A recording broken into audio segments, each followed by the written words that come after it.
The silent descent. The day humanity descended upon the world of Selphera, it was not with the fury of war, but with the quiet precision of a storm that had long been gathering on the horizon.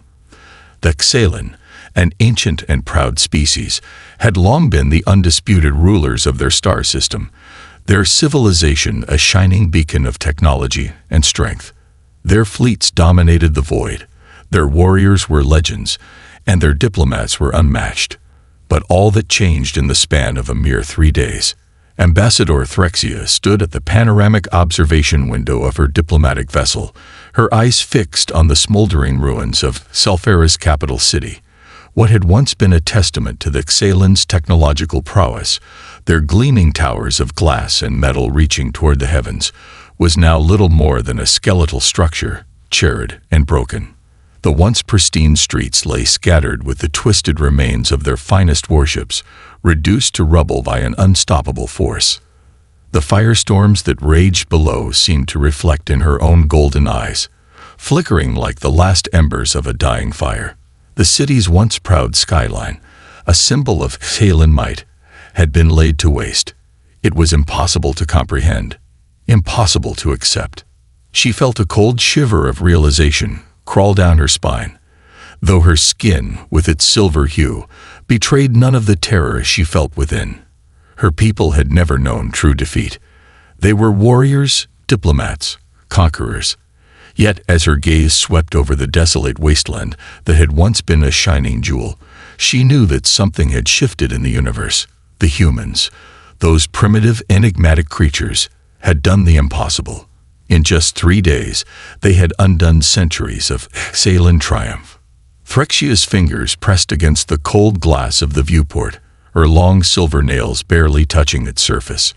Beneath her calm exterior, a fire of dread and awe burned hot. She could feel the weight of the reality settling into her very bones. Humanity had proven to be something entirely different from the species she had long regarded as just another primitive race, no more significant than the lesser species scattered across the galaxy.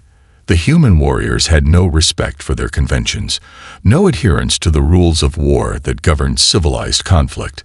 They fought in a way the Xalan had never even considered, a way that was terrifying, primal, and yet undeniably effective. Impossible, Threxia whispered to herself, her voice so low it was barely audible. She did not mean to speak, but the words escaped her lips anyway. The sounds of the battlefield, crackling fires, distant explosions, the low hum of human craft swooping through the skies, were distant echoes now, fading into the void of space. But the images were burned into her mind, an inescapable memory. Her people had watched, helpless, as human soldiers swarmed over the landscape like a force of nature, tearing apart the defenses of the Xalan with ruthless efficiency. Zorath, her first advisor, stood behind her. His towering form cast a long shadow in the dimly lit chamber, his features contorted in disbelief. The usually composed and calculating Zorath was visibly shaken, his voice trembling as he spoke. Our fleets, our ships, our defensive grids. Nothing. They were nothing before them, Zorath murmured, his eyes never leaving the view of the ruined city below. Threxia turned toward him, her golden eyes narrowing. And for a moment, the silence between them stretched. The weight of his words hung in the air like a cloud, thick with the taste of defeat. Zorath had never before spoken with such hesitation, such fear. You still believe in the strength of our civilization? Threxia asked, her voice sharp, though she too felt the tremor in her chest, the seed of uncertainty sprouting in the pit of her stomach. Zorath opened his mouth to reply, but the words failed him. There was no denying what they had seen. In just a matter of days, the Xalan had been reduced from a galactic power to something akin to prey, trapped in a hunter's game. The unthinkable had happened. The Xalan, proud and ancient, had been forced to acknowledge their own vulnerability, to a race they had once deemed unworthy. Threxia turned back to the viewport, her reflection now mingling with the distant burning cityscape. The city below her was not the only thing that had been shattered in this conflict. Their beliefs, their sense of superiority, their unshakable faith in their place at the top of the galactic food chain, all of it had crumbled. 3 days, Phyrexia muttered, her voice low but filled with a bitter awe. 3 days, Zorath. That's all it took for them to achieve what we could never do in 2 centuries. And what is even more terrifying is that it wasn't just the military force we underestimated. No, it was the way they fought, the way they think. They didn't just break our defenses, they broke our understanding of warfare. Zorath glanced at the datapad in his hand, the images of the human assault still fresh in his mind. He had been with Phyrexia when they first encountered the humans on the battlefield, had witnessed their unnatural efficiency, their terrifyingly creative strategies. It had not been a conventional fight. They had been fighting with an unrelenting will to survive, adapt, and evolve. And for the Xalan, that had been the fatal flaw. The humans could not be predicted. I don't know what to suggest anymore, Zorath said, his voice quiet, defeated. The Council will want answers, Ambassador. They will demand an explanation. And we have none. Phyrexia looked at him, her gaze heavy with the weight of knowledge. She had been in the chamber when the reports came in, when the facts of the battle were laid bare. The humans didn't just fight with advanced technology. They fought with an ability to adapt, to think on their feet, to improvise in ways that Xalan had never considered. It was a savage kind of genius, a kind of warfare that didn't follow the old rules, the old doctrines, and in that, they were unstoppable. There's no point in pretending, Phyrexia said, her voice finally steady. The truth is clear now. We cannot win. Not by fighting them, not by outmaneuvering them. We must think differently. We must adapt. And the only way I see forward is to understand them, to forge an alliance, a bond, a union. Zorath's eyes widened in disbelief. An alliance? With humans? After all they'd done to us? Are you suggesting we submit to them? Phyrexia turned to face him, her expression grave, but resolute. We must. For our survival, Zorath, we must offer them something they value. Not just a peace treaty, something much deeper. I will marry one of their warriors. It is the only way to bind our worlds together. The silence in the chamber was deafening. Zorath opened his mouth to protest, but the words died in his throat. Phyrexia had spoken with such certainty, such authority, that he found himself unable to argue. The shock of her words reverberated through him. He had been loyal to her for years, but now he wasn't sure where the path they were about to walk would lead. Yet deep down, he knew that the choice had already been made. If we do not act now, Phyrexia said softly, our people will be erased from history. Zorath bowed his head. Then I will support you, Ambassador. But know this, what you ask is more than a simple alliance. It will change everything. Phyrexia looked out at the burning horizon one last time, her golden eyes reflecting the flickering flames. Yes, she murmured, everything. Do not mistake my words for weakness, Krell, Phyrexia said firmly, her voice carrying the weight of authority. This is not an act of submission. It is an act of survival. What we are facing is not a battle we can win with our fleets or our weapons. The humans do not fight as we do. They fight with a kind of savagery, yes, but also with something we have overlooked for far too long. They fight with a purpose. Purpose, Krell sneered. You speak as if they were some noble species, fighting for some great cause. They are nothing but a collection of violent savages who have thrown our civilization into ruin. And you want us to offer them an alliance, a marriage to one of their warriors. What madness is this? Phyrexia remained unflinching. You misunderstand, Krell. The humans fight to protect what they love, to defend their homes, their families, their very way of life. This is not the mindless violence you think it is. What we have seen on the battlefield is not cruelty. It is love, loyalty, and a deep commitment to those they hold dear. And that, Krell, is something we can never truly defeat. The council fell into a stunned silence. The weight of Phryxia's words hung heavy in the air.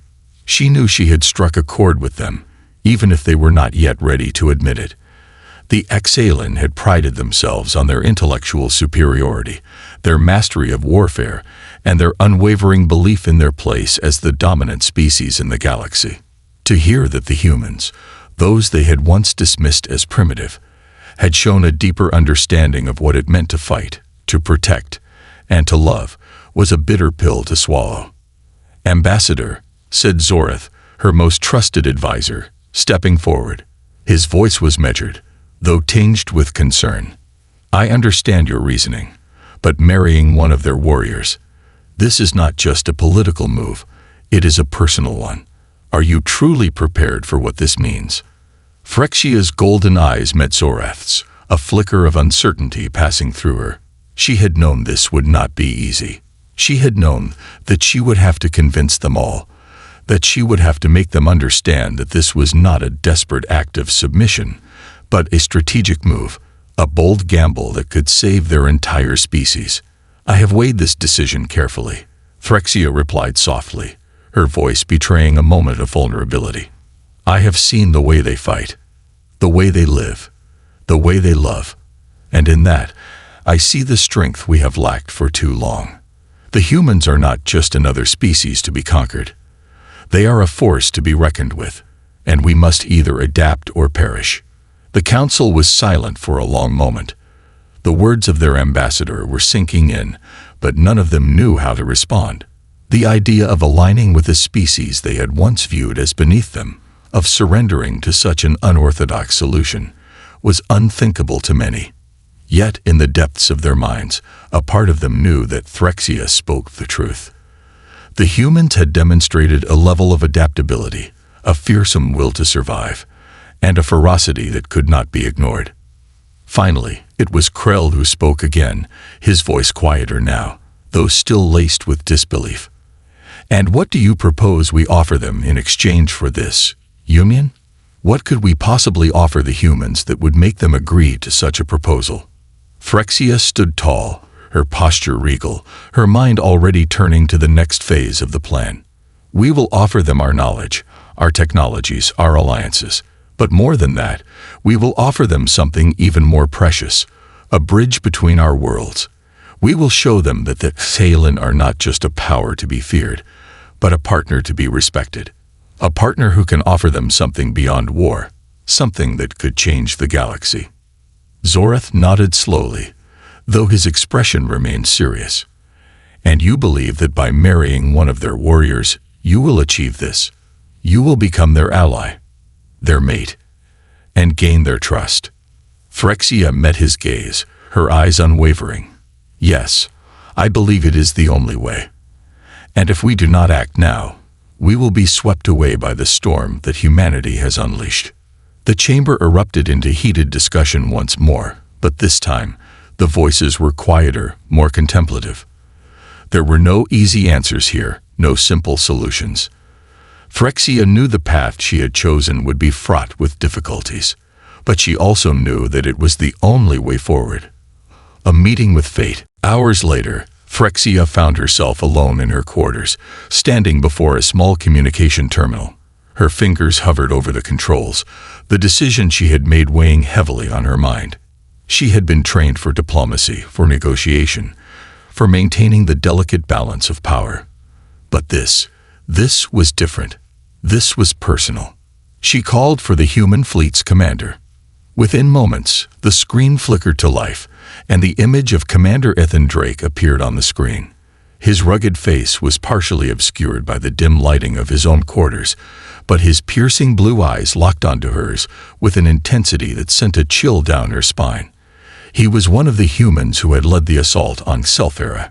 He was the one who had torn through their defenses with such ease. "Ambassador," Drake said, his voice steady, yet laced with the weariness of battle. "I've been briefed about your proposal. I'm listening." Phryxia felt her heart beat faster. This was it, the moment she had been preparing for, though nothing could truly prepare her for what lay ahead. She took a steadying breath, her voice calm and measured as she spoke. "I have come to offer an alliance," she said, her golden eyes fixed on him.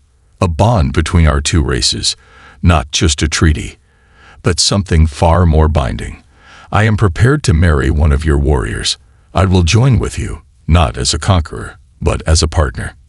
Drake's expression remained unreadable for a moment, his gaze never leaving hers. Then he leaned back slightly, the hint of a smile playing at the corner of his mouth. "This is unexpected," he said, his tone carefully neutral. "But if we're going to make this work, Ambassador, there's one thing I need to know." Phyrexia raised an eyebrow. "And what is that?" Drake leaned forward, his gaze intense. "Why should I trust you? Why should I trust your people after everything we've seen? After everything you've done to us?" The question hung in the air, and for the first time, Phyrexia found herself at a loss for words. The weight of humanity's anger, their rage, was palpable. She had no answer for that. Not yet, but she would find it. "Trust," Phyrexia said finally, her voice steady, "is something that must be earned. And I am willing to earn yours, through my actions, through our union." Drake stared at her for a long moment before giving a slow nod. "Then let's see if you can live up to your words, Ambassador." And so the first step was taken. The Exalen and humanity would form an alliance bound not by politics, but by something far deeper, the union of two worlds, two warriors, and a love that would change the course of the galaxy forever. The warriors' test. The days that followed the Council's approval were a whirlwind of preparations. Ambassador Phyrexia, despite her composed exterior, felt the weight of the decision she had made more deeply than she had anticipated. The alliance between the Exalen and the humans was a concept she could no longer dismiss as an abstract idea. It was becoming her reality. A reality where she, once the proud diplomat of a species revered throughout the galaxy, would offer herself to one of humanity's fiercest warriors. She had seen the reports. She had watched them destroy the Exalen fleet with surgical precision, and her own eyes had followed their commander, Ethan Drake, through the wreckage of Selfera's capital. It wasn't just the destruction that had captivated her, though. It was something far more primal, a kind of unrelenting strength, an unstoppable drive that burned through everything in its path. It was a force unlike anything Phyrexia had ever known. And now she was about to offer herself to it. Her quarters were still, almost eerily quiet, as she stood before a mirror. Her reflection stared back at her. A Exalen diplomat, her silver skin radiating a soft glow under the artificial light. Her robes shimmered with the elegance of her people, their intricate patterns of gold telling a story of their civilization's rich history. Yet, as she studied herself, she couldn't help but feel like a stranger in her own body.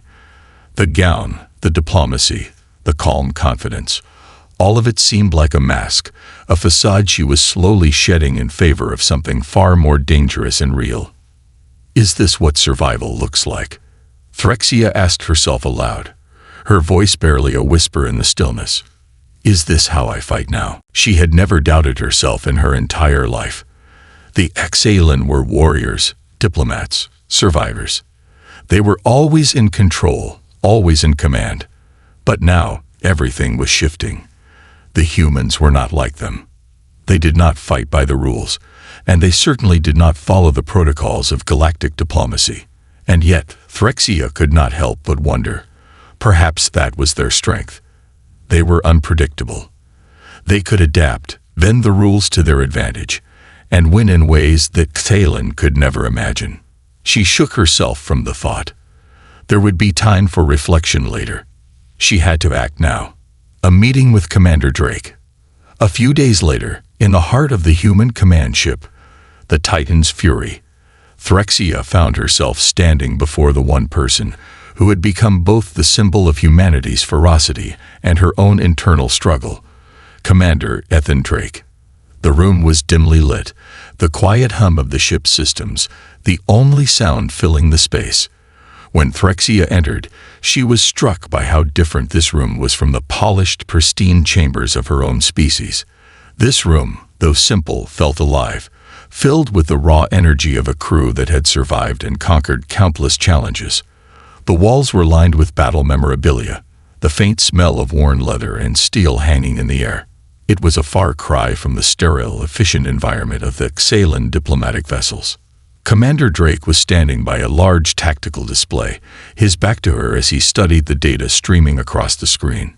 His combat armor was neatly set aside, but his presence still radiated a kind of lethal grace. He was a warrior, no doubt about it. A warrior who had led humanity into the heart of the Xalan's capital and crushed their defenses without hesitation. As Threxia stepped forward, the silence between them seemed to thicken, wrapping them in an unspoken tension that neither of them could fully define. She took a deep breath and approached him. "Commander Drake," she began, her voice steady, though there was an edge of nervous anticipation to it. "I appreciate you agreeing to meet with me again." Drake turned slowly to face her, his eyes locking onto hers. For a moment, Threxia felt a flash of vulnerability, but she quickly squashed it down. This was no time for weakness. The fate of her people, of both their civilizations, was at stake.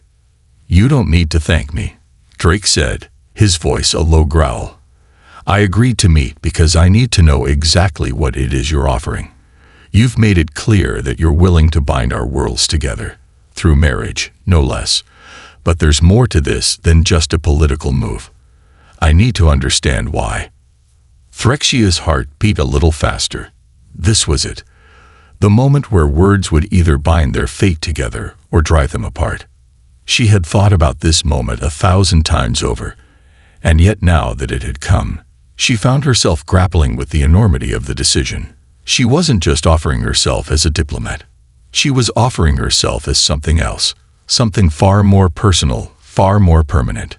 "I have spent my life as a diplomat," she began, her voice gaining strength as she spoke.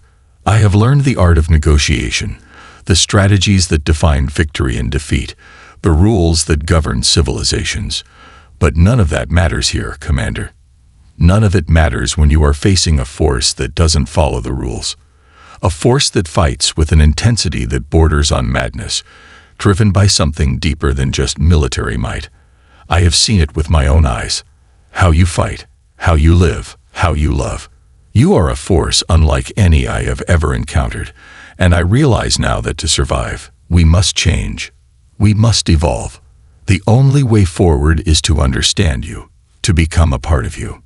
Drake regarded her for a moment, his piercing blue eyes never leaving hers. He was silent, as though weighing her words carefully, deciding whether to believe her or perhaps to test her resolve. Finally, he stepped closer, closing the space between them. The heat of his body radiated toward her, and for a brief moment, she wondered if she had miscalculated. She had seen human warriors in battle, brutal, unforgiving, relentless. But this was different. This was something far more intimate, far more dangerous. "I've heard your words, Ambassador," he said, his voice dropping low, the intensity of his gaze making her pulse quicken. "But words are easy to say. Actions. Actions are what matter. You want to understand why humans fight. You want to be part of our world, part of this force that you so fear and admire. Then I need to know if you can handle it. I need to know if you can withstand the very thing that makes us who we are." Threxia swallowed hard. She had expected this, expected him to challenge her. But the weight of his words struck deeper than she anticipated. She had believed, perhaps arrogantly, that her position as a diplomat would allow her to maneuver through this situation. But now, in the face of this challenge, she was beginning to understand that this was no longer just a diplomatic negotiation. It was a trial, a test of her very being. "What do you mean?" Threxia asked, her voice barely above a whisper. Drake's smile was small, but there was something predatory about it. "I mean that to truly understand humanity's spirit, you need to fight. Not with words, not with treaties, but with your body and your soul. If you want to marry one of us, Ambassador, then you must first prove you can survive what we've endured. You must prove you can stand in the arena with us. not as a diplomat, but as a warrior. The challenge hung in the air like a palpable force, and Phryxia's mind raced. She had never been a fighter, not in the way that the humans were. She had trained in diplomacy, in the arts of persuasion and negotiation. But this was something entirely different. She wasn't sure she was ready for what Drake was asking of her. But deep down, something primal stirred within her. The same fire that had burned in the humans. The same fire she had seen on the battlefield. "I will do it," she said, her voice steady despite the fear that coiled in her stomach. "I will prove I am worthy. Not just of your alliance, but of your respect." Drake nodded, a satisfied gleam in his eyes. "Then it begins. I'll make sure you're prepared, Ambassador. You're not just becoming a diplomat. You're becoming a warrior. And if you can survive this, if you can withstand everything we'll throw at you, then we'll see if you truly understand why humans are called gods of war." Phryxia took a deep breath, steeling herself for what was to come. The path ahead was unclear, and the trials she would face were unknown. But one thing was certain. She was no longer just an ambassador. She was something else now. Something more. A warrior. And she was ready to prove it.